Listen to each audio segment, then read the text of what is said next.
Welcome to the Great Detectives of Old Time Radio. From Boise, Idaho, this is your host, Adam Graham.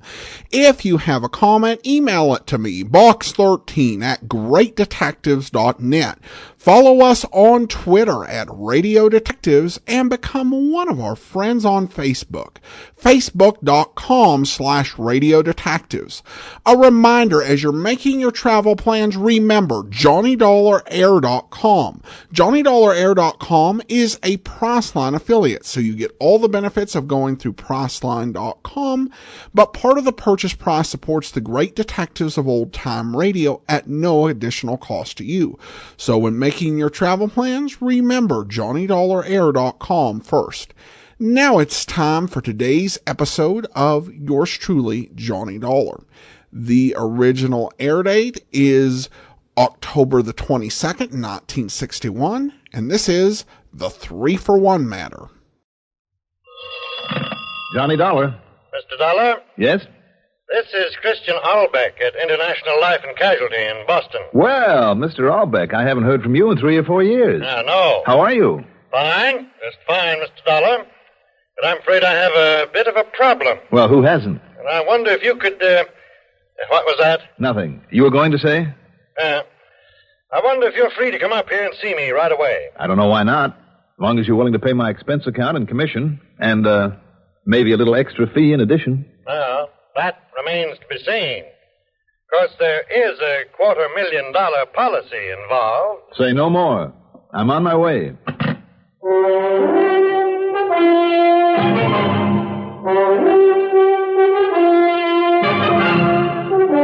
The CBS Radio Network brings you Mandel Kramer in the exciting adventures of the man with the action-packed expense account, America's fabulous freelance insurance investigator. Yours truly, Johnny Dollar.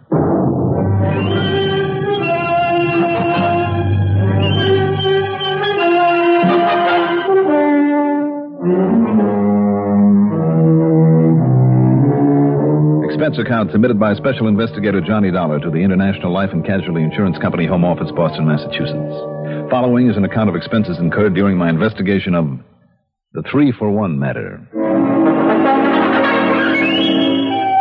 Expense account item 1, $7.75, plane fare to Boston. Item 2, $2.25 for a cab to International's office in the Little Building at the corner of Tremont and Boylston, across from the Touraine Hotel. Come to think of it, it's not too far from station WEEI that carries the broadcast reports on these cases. Christian Albeck is in his late 40s, tall, blond, lantern-jawed. His casual manner and rather bland expression belie a sharp, keenly analytical mind. I've always had the feeling that he might always be just one jump ahead of me. Sit down, won't you, Mr. Dollar? Thank you, Chris. Only, why the mister? Well, after all, you are in Boston, you know. Cigarette? Thank you. Yeah, it's barely noon. I take it you come up here by plane. Mm-hmm. With an ulterior motive. I figured if I got here in time for lunch, I might persuade you to foot the bill over at the old Union Oyster House. Well, why not? Afterwards, we can pick up a rental car for you. Oh? Yes. See, it'll be necessary for you to run up to Center Harbor in New Hampshire. Up there at Lake Winnipesaukee again. Yes, where you handled a case for us once before. Great. Huh? Well, it's pickerel, perch, smallmouth bass. Only why didn't you tell me that on the phone, Chris, so I could have brought along some fishing tackle? This time of year? Oh, that's right. I kind of lost my head. Now, why don't we go on over to the Oyster House, and while you're gorging yourself on seafood, I can tell you what this is all about. Fine.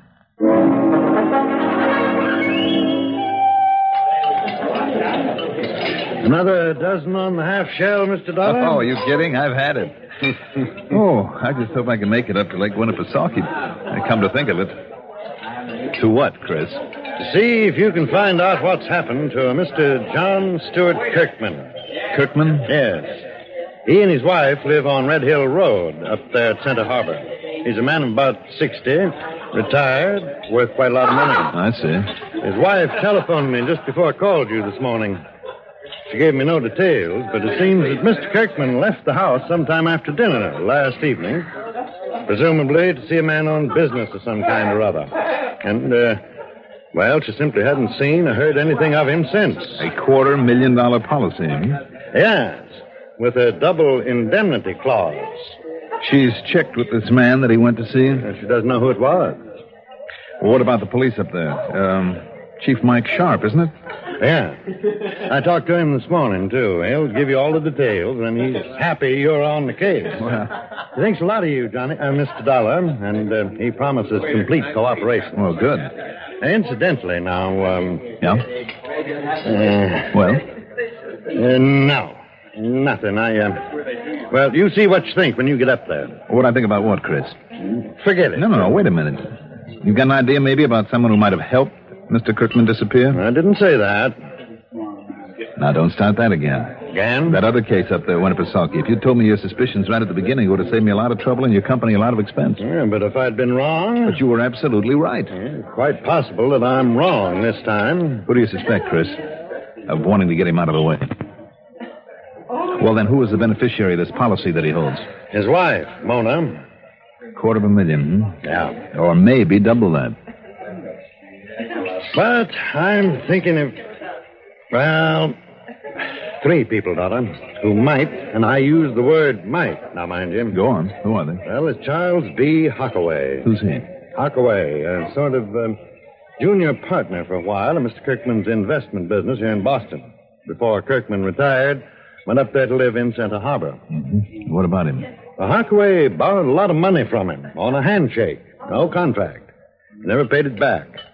For the simple reason that he's completely impractical, incompetent wastrel. How much? Nearly $100,000, I understand. Anyhow, the last time I talked to Mr. Kirkman, he said he was going to take legal action, even if it meant complete ruin for Hockaway. Did he? I don't know. Do know that Hockaway was not only worried, but bitterly resentful. He was. He said he'd really earned the money, which isn't true. That Kirkman didn't need it, and that he'd see him in Hades before paying a cent of it. And a couple of months ago, Hockaway quietly took a little cottage up there in Santa Harbor. You think that in order to avoid paying off his debt, he would go so far as to... No, I didn't say that. Then there's Mildred. Mildred who? Armstrong. She was Kirkman's first wife. When he divorced her, he made what was then a very generous settlement. But later, when he began to get really wealthy and wouldn't add to what he'd given her, well, I just happen to know that she's been threatening him for years. Threatening to kill him? Now, Mr. Dollar, I didn't... All right. You didn't say that. No. But she, too, has recently moved to Santa Harbor. Well, now, Chris... And finally, there's Tony Benson, who's turned up in Wolfsboro on the other side of the lake. And who is he? He's a fairly bright young fella. Basically, just a bum. Just an irresponsible young... Mr. Dollar, Tony has been in more scrapes. And I'll wager he's had at least a dozen different jobs in the last 10 years. There's been absolutely no good in any of them. Right now, he's a sort of dental assistant for Dr. Porteous. And what's his beef? Mona, Mr. Kirkman's wife. Tony was in love with her once, or with her fortune, really, but Kirkman beat him to it. I thought Kirkman himself had the money. But it was hers that enabled him to build up his business. Therefore, his own fortune, to the point where he could retire in 4 years. Oh. Anyhow, I don't think Tony would stop at anything to get even. Oh, wait a minute. Get even with Kirkman or his wife? Frankly, knowing the way that love can turn to hatred in such a case, I would have thought with Mona. But now, of course... Well, they're pretty thin motives, it seems to me, Chris, all of them. But you think that one of those 3 might possibly have decided to put Kirkman out of the way? No, I didn't say that. I only meant... Okay, Chris. Let's get out of here. Get me a car and I'll be on my way.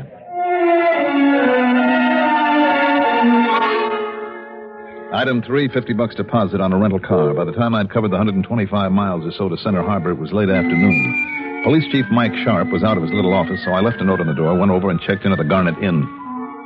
I wondered which of the people that Chris had mentioned I should contact first. If, that is, anything actually had happened to Mr. Kirkman. Yes, come in.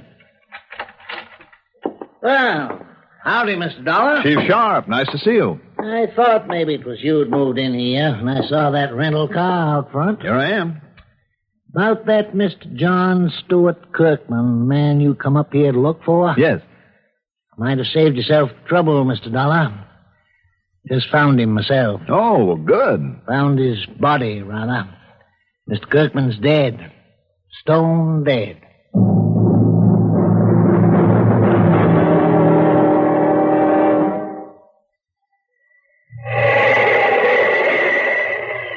Leave your car outside at night and hope in the morning it'll be all right.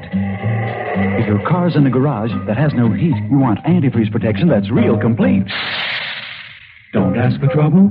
Ask for DuPont Zerex Antifreeze. For dependable protection against sudden drops in temperature all winter long, use DuPont Zerex Antifreeze. Even during a warm spell, Zerex won't boil away. It outlasts winter. And to guard against damaging rust and corrosion, Zerex has MR8 Rust Inhibitor, an exclusive DuPont development that protects all engine metals, including aluminum. So for safe, dependable protection, do as millions of motorists have done for over 20 years. Ask for Zerex Antifreeze. It's made by DuPont. Remember, For cars left out at night or in unheated garages. Don't ask for trouble. Ask for DuPont Zerex Antifreeze. Now, just take it easy, Mr. Dollar, coming to that curve up ahead there. Right, Chief. Yeah, that is, unless you want the same thing to happen as happened to Mr. Kirkman. Maybe you better stop along about here. Yes.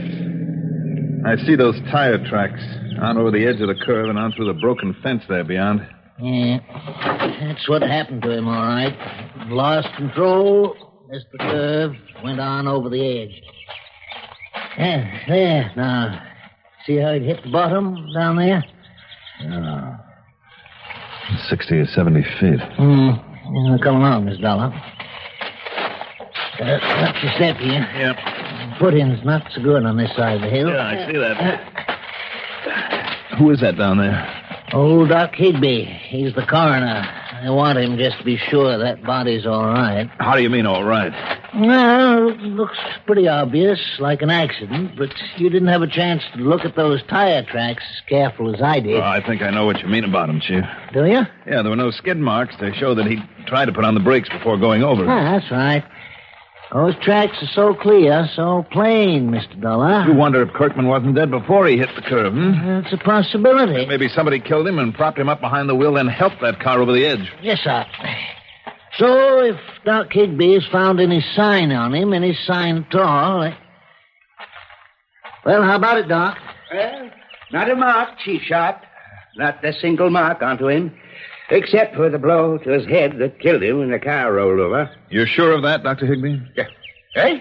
I mean, there's no other mark that might possibly have accounted for his death. You're absolutely certain of that, Now, just a minute, young man. Who is this young man talking to me like this? No, Doc. This is Mr. Johnny Dollar. He's kind of a special The Johnny investigator. Dollar? The insurance investigator? Yeah, that's right. Well, now, howdy, Mr. Dollar. I'm mighty pleased to meet you. Well, thank you, Doctor, but, You'll have to pardon his sparking up that way, Mr. Dollar. I guess we folks around here have him spoiled. He's just not used to having someone question his professional opinion. Yes, sir. Oh, that's perfectly all right, and I'm glad to know you, Doctor. Yes, but, now, knowing how thorough you always are, Mr. Dollar, you see, I listened to all those reports on your cases over the radio, mostly on WGAN and over to Portland and on WEEI down to Boston. Well, I'm glad to hear that, sir. So, I suppose, in spite of my opinion, in spite of the way this looks like an accident, maybe I'd better do an autopsy. I think it might be a good idea, Doctor, because if he was killed before the car rolled on down here... I'll do it. Right away. If you two will help me get the body down to my car that's down below. Sure. In the meantime, Chief Sharp... Yeah, in the meantime, Mr. Dollar, just in case... Yeah. There are 3 people I'd like to make certain are still about in these parts. Like Charles P. Huckaway, for instance? Well, yes. But how'd you know? And perhaps Mildred Armstrong and Tony Benson? Yes, sir. Especially that Tony Benson over to Wolf's Bar. Okay. While you're rounding them up, I want a mechanic to look over the brake system on this car to find out, if possible, why it went over the edge. That's a good idea. While you and Doc take in the body, I'll get a hold of Frank Marshall over at the gas station to look at the brakes, and then I'll round up those people you mentioned. Fine. I didn't stick around to watch the autopsy, thank you, but went back to the Garnet Inn. It was dinner time, and in spite of the hefty lunch in Boston, I was hungry again. But as I went to my room to wash up... It's funny, I guess I forgot to lock it. Oh, you locked it all right. What? Who are you? Johnny Dollar, aren't you? That's right. Well, I'm Tony Benson. Well, I saw the note you left on the door at Chief Sharp's office. I came over here to wait for you. Got tired of standing around, so I came up here and slipped the lock with a business card. Any objection? and if I decided that you should be held for breaking and entering? Well, it's a lot better than being held for murder, isn't it? Murder? Well, that's what that crazy old police chief would do in a minute if he could cook up something wrong about the way old Kirkman's car went over that cliff. Oh, you know about it? Doesn't everybody? But I don't want anybody accusing me of murder. Why should they? Because they all think I had a grudge against Kirkman, that's why. Didn't you? No. It wasn't him that did me dirt. It was that, it was Mona that left me flat. If I had a grudge against anybody, it was against her, not him. Well, if you don't believe me, ask her. Maybe I will. Anyhow, when I found out you were here, at least I knew I'd get a fair shake for a change. Tony, you said murder. What makes you think Kirkman was murdered when all the signs point to an accident out there?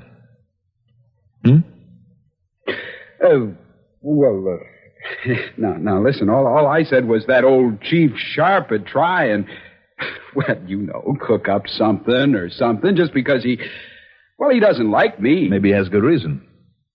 Yeah? Wait a minute. Johnny Dollar. My name is Mildred Armstrong, Mr. Dollar. Yes. I must see you right away. Oh, what about? You know very well what about. About John Kirkman. And I'm not the one who murdered. Had him murdered. What makes you think he's been murdered, Miss Armstrong? Well, he's dead, isn't he? Yes, he's dead, all right, but it looked like an accident. I didn't know. Then there won't be any silly suspicion of me. Or should there be? I beg your pardon? Are you here in Center Harbor? Yes. Why? Well, then I think you'd better come on over here and see me. Now, just a minute. Or would you rather I had Chief Sharp bring you over? Very well, Mr. Dollar. I'll be over to see you. All right, now, Tony. So, maybe now you got a better suspect, huh? What do you mean by that? Well, if old Kirkman was murdered, what you said to that Armstrong dame. Now, look, if you want my opinion... No, thank you. Oh, now what? Mr. Johnny Dollar? That's right. Well, I'm glad to see you here. My name is... Hi. Tony. Charlie boy, come on in. Join the party. Mr. Hockaway, is it? Oh, yes. At this point, I guess I can only say I've been expecting you. I'm afraid I don't understand. Well, you came to tell me perhaps that... That I didn't murder John Kirkman. Yes, that word seems to be getting pretty common around here. What's that? How do you know he's been murdered? Oh, I see. A little slip of the tongue, and you've immediately become suspicious. Well, don't, old man, because there's no reason to. What I meant was... you know. No, what did you mean, Mr. Hockaway? Well, just that if there should turn out to be anything suspicious about the... Well, let's face it, Dollar. Kirkman and I were not on very good terms. Yes, so I understand. Careful, Charlie. You're sticking your neck out. But if there should be any question of murder, old man, needless to say, I didn't do it. That's right. I'm glad you understand. Sit down, Hockaway. Oh, surely, Mr. Dollar. Chief? Yeah, this is Miss Armstrong, Mr. Dollar. Met her on the way over after I checked with Frank Marshall about the car. Oh, won't you go on in, Miss Armstrong? Certainly. Well, Miss Armstrong. As to where the other two are that Yeah. Where'd you find them, Mr. Dollar? Well, let's say they found me, Chief. Have you checked with Dr. Higbee? Yeah, let's shut this door a little. Sure. Well? Looks like we were wrong. Doc says it was the accident killed Mr. Kirkman, no doubt about it. So all this roundup of suspects... Chief, what did Frank Marshall say about the brakes on the car? He went over it with a fine-tooth comb, Mr. Dollar. Nothing tampered with, no loose connections, nothing wrong at all. I see. Well, only one thing. There was no fluid in the brake lines. What? You know, that copper tubing that carries the fluid. Oh? But only because of a tiny little leak, a little hole so small that even his smallest drill wouldn't fit in it. That car's pretty new. Yeah. So it must have been just a defective piece of that tubing that let fluid leak out. Wait a minute. Hold everything. Chief. Yeah? Look, go on in there and keep an eye on the suspect while I go over and take a look at that car, will you? Yeah, but I thought that you... Suspect? That's right. But who? Which one? Judging by the way they all descended on me as though to make sure I wouldn't suspect them, it could be any one of them. But you just sit tight right here and we'll see.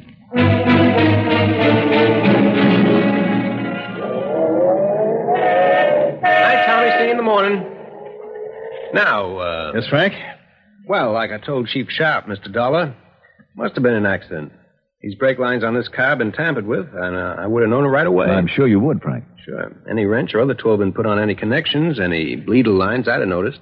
Kind of would have disturbed the mud from that last rain we had. Would have left a mark. Mm-hmm. There's no saw marks, anything like that, anywhere on that copper tubing. And I also checked the master cylinder and all four wheel cylinders, too.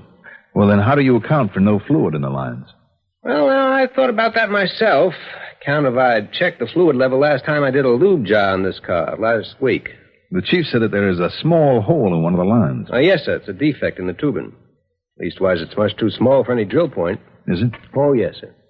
And I know because I got drill points in my kit all the way down to 128th of an inch. The hole's a lot smaller than that. Is it all right if I get under and take a look? Oh, sure. Go ahead. Here, you can use this crawler here. Just lay down, roll under. Good. You have a flashlight? Yeah, sure. Yeah, right here. Is there any kind of a magnifying glass around here? Yeah, sure. You can use this little pocket magnifier if you want. Okay, fine. The hole in that copper tubing that carries the brake fluid was tiny. But under the magnifying glass, it was all too obvious that someone had drilled it there. And remember this. Where an ordinary metal drill leaves a burr, a bit of metal shaving on the edge of a hole that it's cut. Here, there was none. See it under there? Too small for any kind of drill. Much too small. Any kind? Sorry, Frank. That's where you're wrong.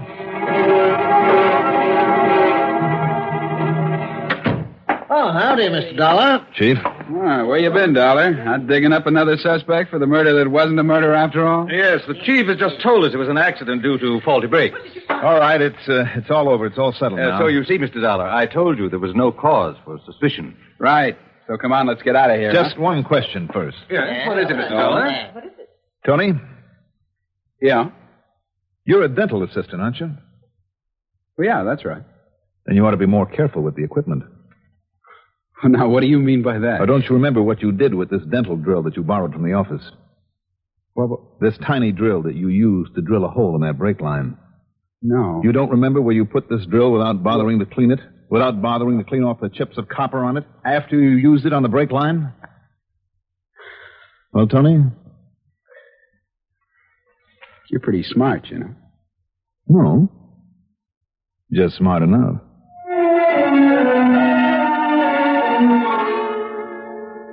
So, once again, it's up to the courts. And how about the switch on this one? I mean, the logical suspect being the logical suspect for once. Expense account total, including board and room, mileage on the rental car, and the trip back to Hartford, plus incidentals, of course, $81.50. Yours truly, Johnny Dollar.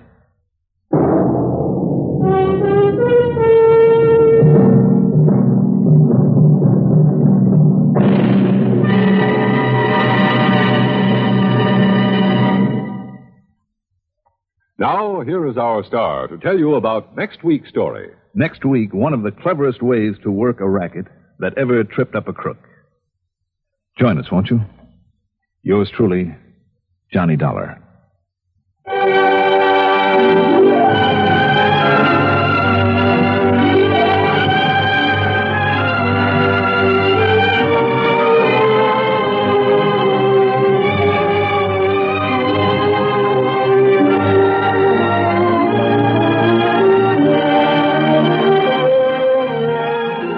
Yours truly, Johnny Dollar, is written by Jack Johnstone.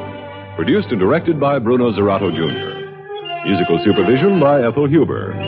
Johnny Dollar is played by Mandel Kramer. Also featured in our cast were Leora Thatcher as Mildred, William Mason as Tony, Robert Donnelly as Chris, Robert Dryden as the police chief, Reynold Osborne as Charles, Arthur Cole as the doctor, and Bill Lipton as Frank.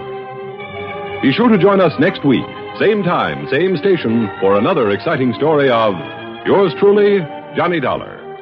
This is Art Hanna speaking. Dilbert Kirby's favorite program, The Gary Moore Show, on the CBS Radio Network. At row 59 on your Tri-Cities dial, this is WROW Music in Albany, New York. Young man, are you gambling with your future? Going round and round in circles, waiting for a break? Well, has Lady Luck smiled on you lately?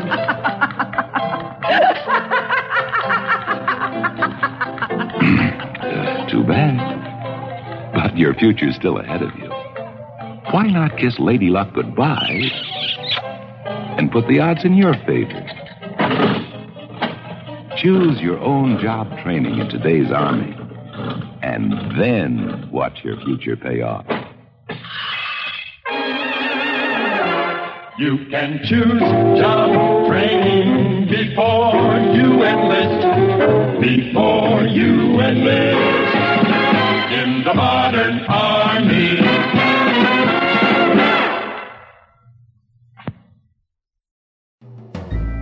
This is Andrea J. Graham, author of the Web Surfer series. Oh, and a Madam's Wife. You're listening to the Great Detectives of Old Time Radio.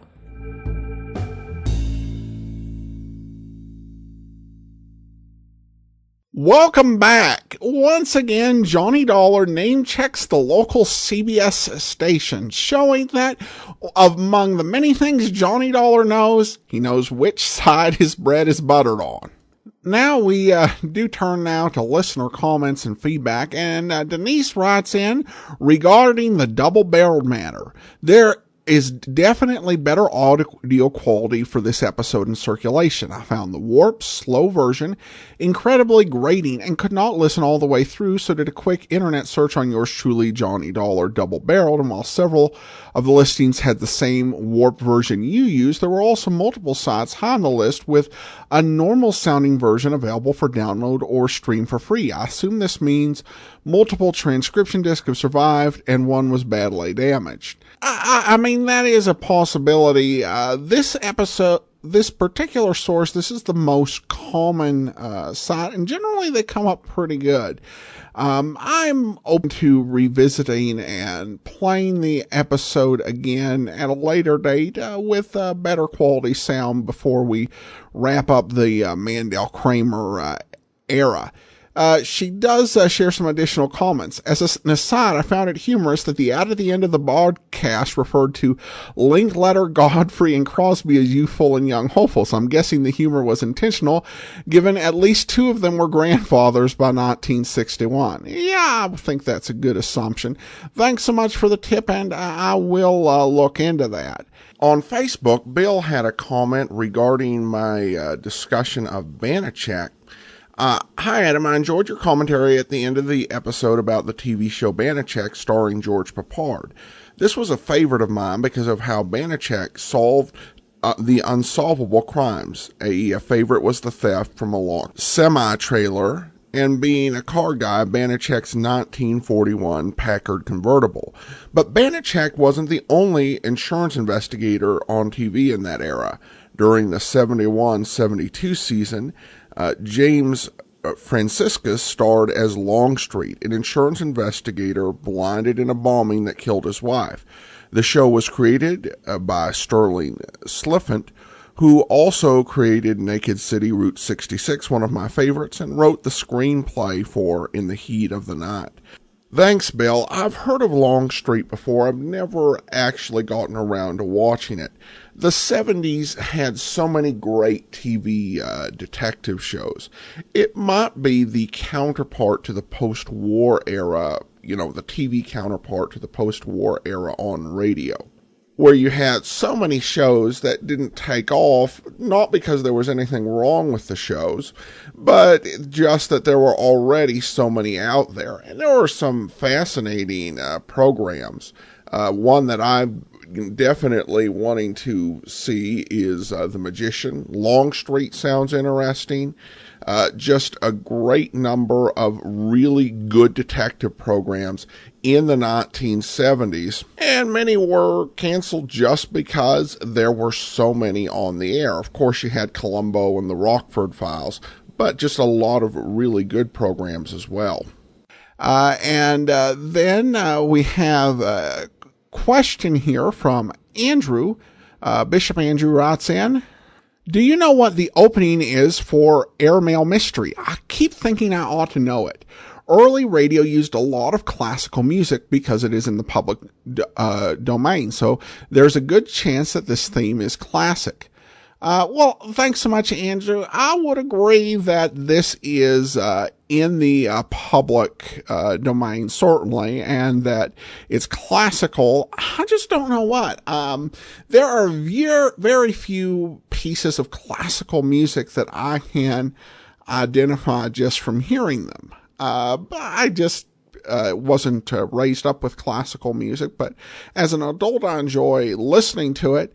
But I never take the time to learn all that. But I know we have a lot of listeners here, and certainly I think one of them will know. So if you do know, please send me an email, box13@greatdetectives.net. And finally, we have a comment here from Jane, who writes in, regarding the Airmail Mystery, I'm loving this program. I was so about it at first, but it's grown on me.